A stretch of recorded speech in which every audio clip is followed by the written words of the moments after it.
మరి అన్నయ్య ఇప్పుడు సాక్ష్యం చెప్పబోతున్నాడు. ఆయన సాక్ష్యం మనం అందరం కూడా విన్నాము. ప్రార్థన.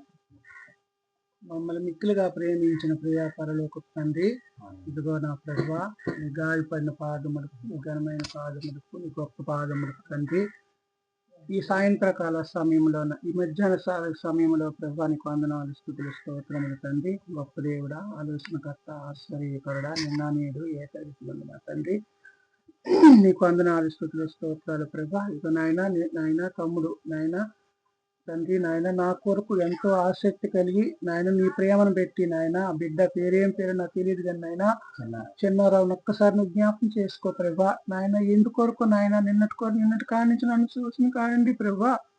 అయ్యా ఎంతో ఆసక్తి కలిగి హృదయ వేదనతో నాయన అన్నయ్య నీ సాక్ష్యం చెప్పాను నాయన, ఎంతగానో నన్ను ఆశ్రది నాయన నా దగ్గరికి వచ్చి నా సాక్ష్యం వినడానికి నాయన ఎంతో ఆసక్తి కలిగి వచ్చి అన్నాడు ప్రభా. అయా బిడ్డను ఒక్కసారి నువ్వు జ్ఞాపకం చేసుకో తండ్రి.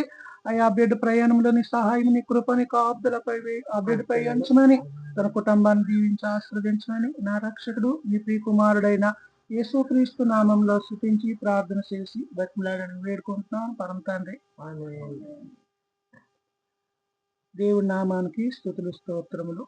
నేను చెప్పబోయిన సాక్ష్యం ఏమిటంటే, మా తల్లి నలుగురము ఉండేవాళ్ళము. అప్పుడు నాన్న ఉండోడు, అమ్మమ్మ ఉండేది. అమ్మమ్మ చనిపోయింది. చనిపోయిన తర్వాత నాన్న చనిపోయినాడు కొన్నాళ్ళ తర్వాత.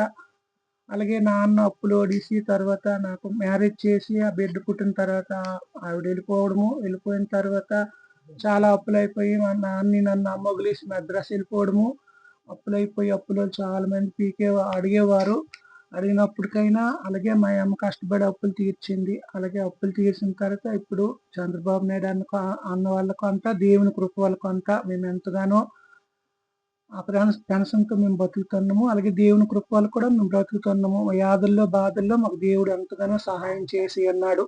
ఏమిచ్చి కూడా దేవుని రుణం తీర్చుకోలేము. అలాగే ఈ చిన్న సాక్ష్యం దేవుడు దీవించిన గాక. ఆమేన్.